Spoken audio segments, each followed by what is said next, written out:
YouTube. So we're in part two of my experience with the gastric bypass. So I have some notes that we're gonna go over. So after you're approved and after you have your surgery, I'm gonna let you know the things that you need to have. Um, well, if you just joining, I did part one yesterday about the gastric sleeve and what are the recommendations. So I'm going to get the paper. Yes. Okay. So um, first step, we're gonna go back into part one a little bit. So part one, but this is part two, if you know what I'm saying. Okay. So you need a letter and medical clearance from your primary doctor. Number two, you need a nutrition evaluation. That's something that I didn't mention yesterday because I forgot to bring that up. So you need a nutrition evaluation. It goes over like the foods you eat, you drink, and just to keep tabs on what you're eating before you have the surgery. You have to see a psychiatrist, which you have sit and talk with someone to find out if you really want to have the surgery. Um, the endoscopy doctor, you have to go see that doctor for the endoscopy. An endoscopy doctor is they do X-rays and stuff on your stomach, so like you do EKG, CAT scan, stuff like that. Your primary doctor is you do a pulmonary evaluation. They just check out your lungs and everything. Cardiologist, you have to see. That's for your heart. You have to take blood tests, like I mentioned yesterday. You have to do abdominal ultrasounds because they need to see everything before you have the seizure. Have the surgery. Excuse me. All right, so I wanted to come prepared today so that we don't miss out any details. Okay, now it says this. If you are a cigarette smoker, you must quit smoking 1 month prior to surgery, or your case will be delayed until you have been smoke free for a month. That's what I was telling you guys yesterday. So you have to stop smoking. No smoking. Okay. Another thing is pre-certification generally takes 4 to 5 weeks. Um, it also says do not gain any additional weight before surgery. Weight gain before your surgery will cause a delay in scheduling. All right. Medical and cardiac clearance. That means that you have to be cleared to get the surgery. So I'm gonna read a little something to y'all. All right, so it says you will need a routine post-operative evaluation, which is called a medical clearance, by your primary medical doctor within 30 days of surgery. This can be done after you have received confirmation of your surgery date. Pre-testing exams. Certain blood tests need to be done at blah blah blah. I'm not gonna give you the information of your surgery date. This should be done after you have received confirmation of your surgery date. The blood test includes CBC, comprehensive blood type and screen urine pregnancy test for all women under 50 years of age, EKG, and chest X-ray. They also Yes, that's another thing that I forgot to mention. They give you a pregnancy test because you cannot have the surgery if you're pregnant or if you think you're pregnant. I suggest that you go to your doctor to get a pregnancy test, or go to CVS, Dwayne Reed, Rite Aid, to get a pregnancy test done. Um, but it wouldn't make a difference because once you get into the doctor's office, they're gonna give you a pregnancy test. So we're gonna go on to the next note. So this is a little something about uh, the clearance and stuff. So that's it right there. You gotta excuse me. So I'm just making sure that we go over everything here. So when you're getting ready,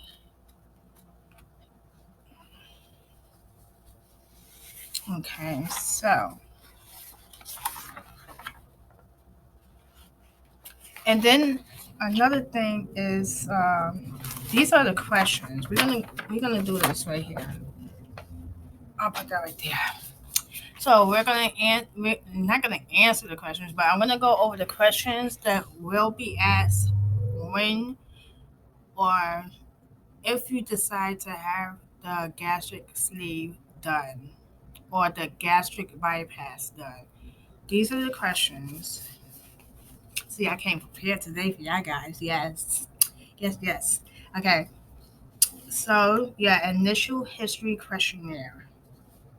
Have you experienced any of the conditions, symptoms listed below? Cardiovascular, heart attack, stroke, high blood pressure, heart murmur, high blood pressure. I said that already. Shortness of breath, valvular problems, chest pain, varicose veins, pulmonary, respiratory. I'm just going over the questions that was going to be asked at this thing. So this is part 2 that we're doing. Okay. Jaundice, liver disease, hepatitis, gynecology questions they ask you. Pregnancies, irregular menstrual cycles, meaning your period. This is for women only. Because I know that there's men that have the gastric bypass as well. So, um, premenstrual bloat and cramping, infertility, abnormal pap smear. They want to know everything. This surgery is no joke. Okay. Okay. They want to know if you have diabetes treatment, if you're taking diet pills or insulin, high cholesterol, thyroid problems. That there's if you have thyroid problems, they want to know that too. Muscular, skeletal, arthritis, joint pain, joint stiffness, gout, difficulty walking. When I was big, I had a hard time walking. I couldn't even walk it. I couldn't even walk down a block without being out of breath. So yeah. Back problems. Yeah, I had back problems as well. Limitation of movement, meaning if you're able to stand for a long period of time, are you able to walk? Are you able to bend, crouch? Crouching means like bending down to the ground. Um, and then weakness. Do you feel weak, like you can't get up, or you have so much like fatigue? Um, Psychosocial, that means mental. So, do you have any psychiatric problems, depression, mood changes, hallucinations? They want to know everything. Disorientation, seizures. Seizures could be epilepsy seizures where you have no control of your body and you shake violently. My daughter, she has epilepsy seizures. So, okay. Um, Eating disorders, meaning like you don't eat and you skip meals and things of that nature. Are you disabled? Are you handicapped? Do you have problems walking? Um, do you have no limbs? They just want to know, like, if you're disabled. Um, Neurologic. Sorry, guys. Neurologic. That means numbness, tingling, fainting, blackouts.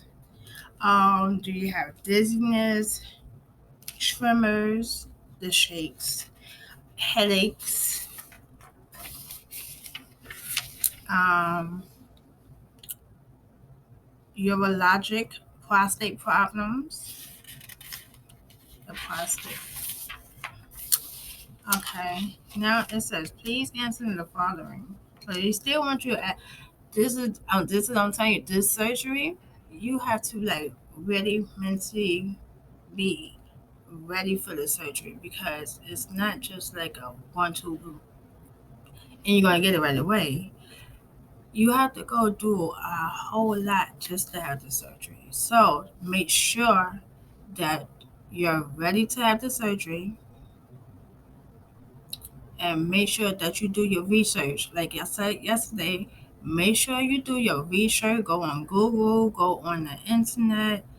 I'm gonna try to put a link on Facebook. A Facebook link is a Facebook group for bariatric surgery for gastric sleeve and gastric bypass. So I'm gonna try to fit it into this video. If not, I'll just make another part 3, but it's just gonna be just the information. If I can't fit it uh into this video, because I did put a lot of pictures on here, which I want y'all to see the pictures. And all right, so let's go back to what we was doing. So um it asks you, do you smoke? If yes, how much? They want to know, how much do you smoke a day?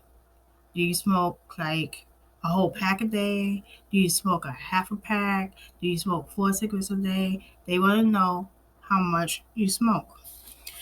Do you drink regular coffee? If yes, how much? They want to know how many cups you drink a day with coffee. Do you drink regular soda? If yes, how much? They want to know. Just try to be as honest as possible because you don't want anything to happen during surgery. So you have to be honest. You just got to put everything out on the table. All right, because it's a major surgery. Do you eat candy, other sweets on a regular basis? Um, do you drink alcohol daily? Do you eat or snack after 8 p.m.? Do you eat when you are not hungry or when stressed? Are you able to exercise? If so, how often? Do you need to sleep on more than one pillow to breathe? Now, that's very important. Now, they give you a sleep apnea test.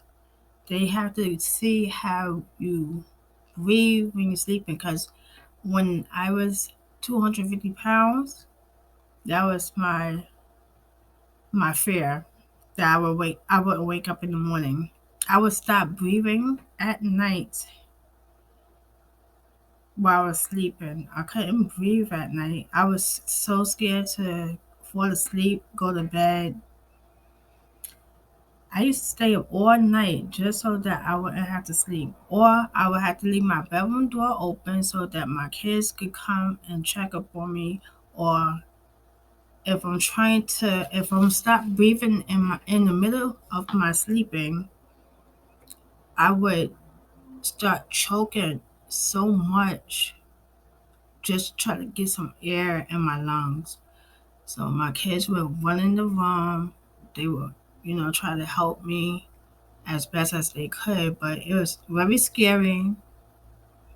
And sometimes, um, I feel bad that, my kids had to go through that.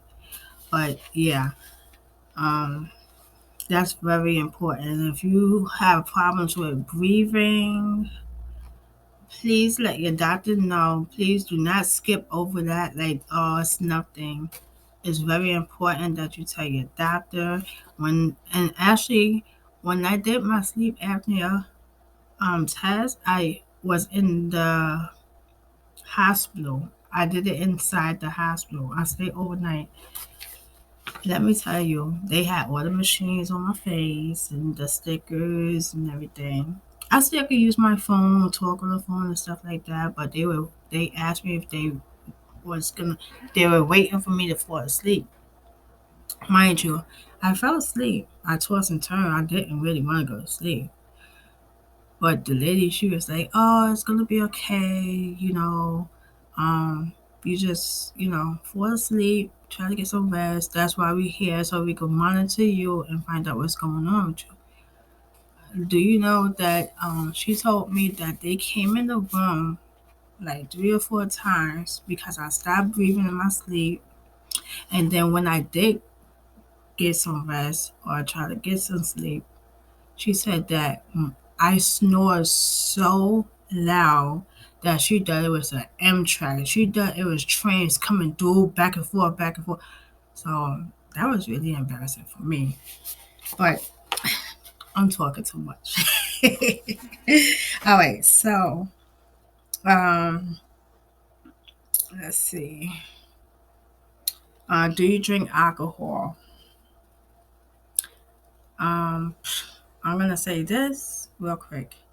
If you're drinking, either cut it out for now until after you had the surgery, or just cut it out or ignore, or try to limit your drinking and ask your doctor, because I'm not a doctor, I'm just giving my experience.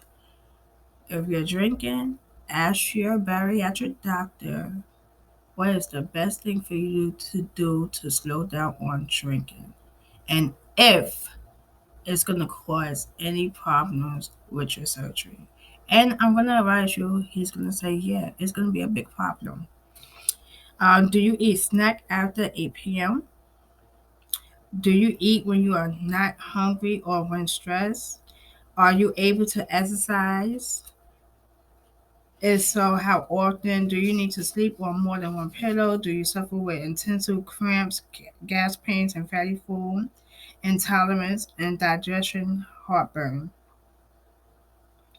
Do you have hemorrhoids or other rectal problems? That's important because they're going through it. They're going to have surgery on your stomach, so that's very important. Why does the bowel movement have anything to do with your stomach? Because your stomach and your intestines is all connected. That's why they need to know that information.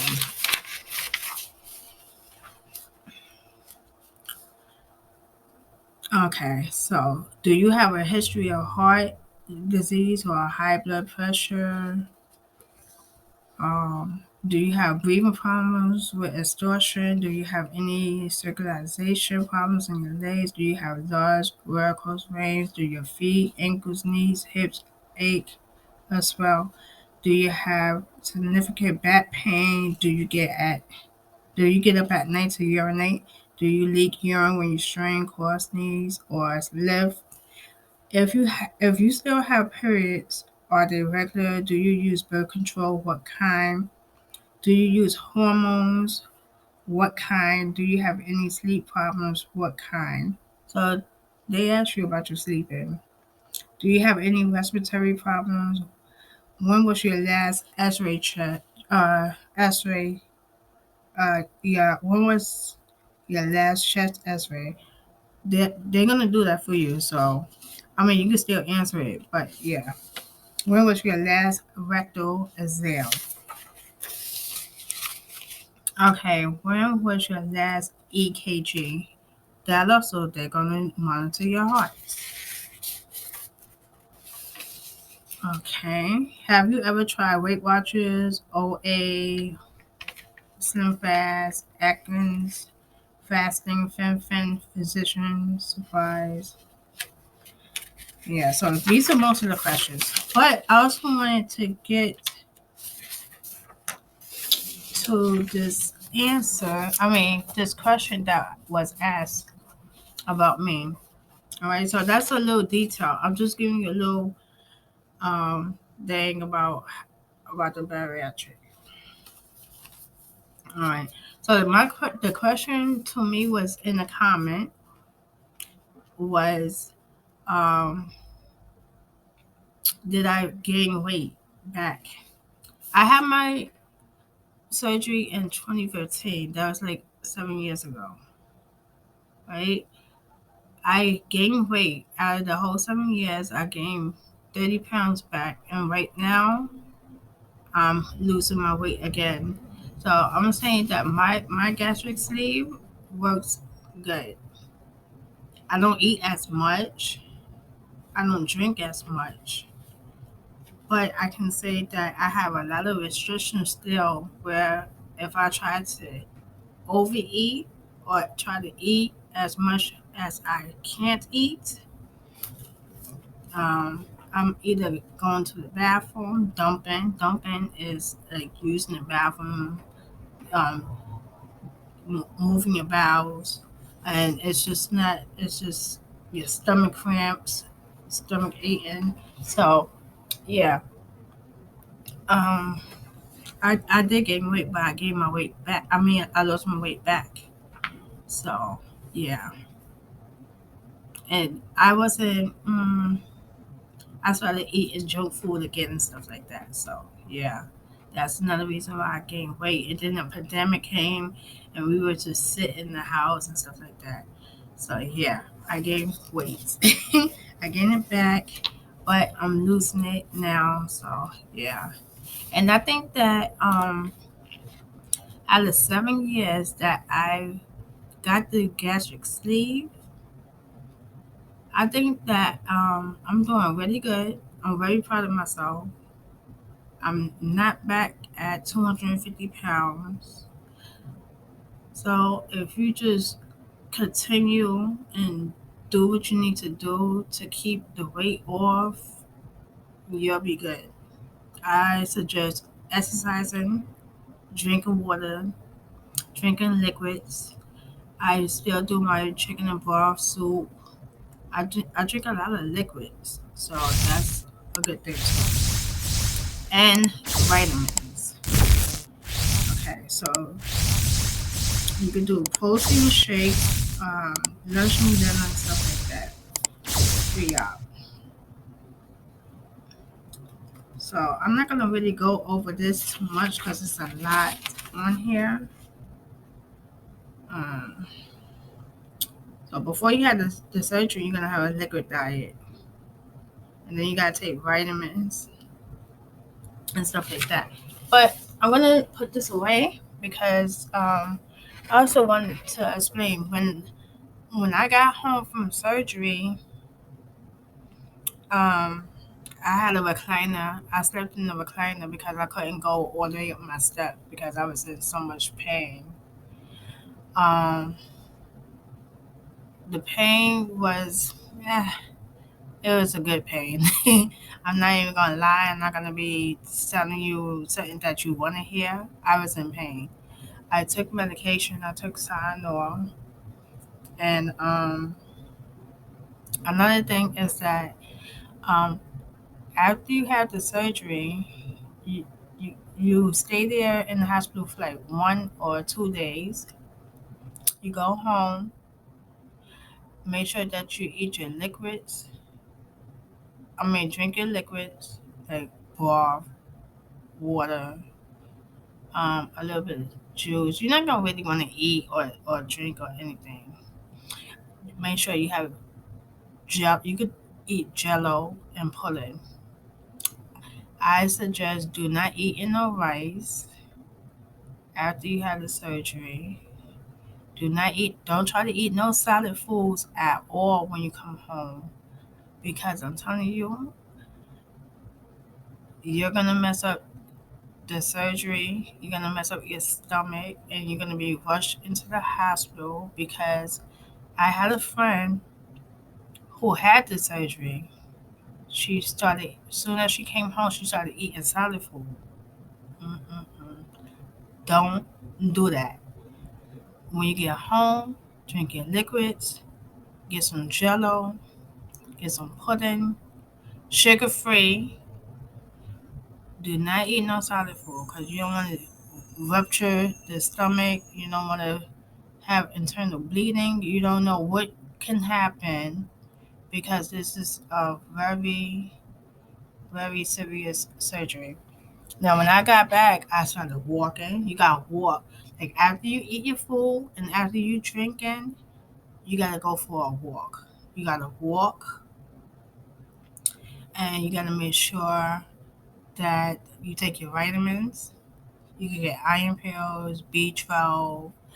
You could get gummy worms if you don't like taking pills. Get gummy bears, gummy worms, not gummy worms, but gummy vitamins. That's what I did. Um, if you're gonna take a shower, you take a saran wrap and you wrap it around your stomach, not tight, and you don't want it loose. You tighten it around, not tighten it around, but you wrap it around. Make sure that the water doesn't hit the scars. Or you could go to your local pharmacy and you could get the waterproof adhesive strips, and you could cover up your um your scars and take a shower and still wrap it up with the little saran wrap. But I'm just telling you that I had a good experience. I noticed like a month later that I was dropping weight. I saw it all in my neck, like right here. My body started getting low, low, low. So and then I noticed that I could see my collarbone. I'm gonna tell you something funny. I called my doctor and I'm like, um, something's wrong with my neck. So he's like, what's going on? I said, there's a bone popping out of my neck, right? So he starts laughing, and I'm like, why the hell he laughing? And I'm telling him that something's wrong. I need to see him. He's like, oh, that's your collarbone. I was so embarrassed. I was so embarrassed. But yeah, come to find out, it's my collarbone. I haven't saw it in years, years, years. So yeah, that was really funny. So and another thing is you're gonna be going back to your doctor. You're gonna get a checkup. Excuse me. You're gonna see your physician and you're gonna see your bariatric doctor. They're gonna weigh you again. They're gonna see if you're dropping weight. They're gonna put you on a plan, and they're gonna tell you to make sure that you follow through with the plans and stuff. So yeah. So that's part two. So just make sure that after you have the surgery, you follow up with your doctors. The surgery is for men. Men get the surgery as well as females because they have um sometimes men have low self-esteem just like women do. So men have it, and I've seen some men that were um not confident because they were big and they had the surgery. So I'm gonna just say this: um, seen some good-looking dudes, seen some good-looking dudes after the surgery and before. So hopefully y'all can write in the comments, maybe uh, leave some questions, and then I could do another video to answer your questions. And If you had the surgery and you're thinking about doing it or you're going to get it done soon, I wish you the best of luck. And after you had the surgery, I don't know. You could comment, let me know you had the surgery, and I can welcome you to the loser bench. The loser bench is after you had the surgery. That's what we call it, the loser bench. That means congratulations on your new journey. So, if you have any questions, just let me know. Thank you.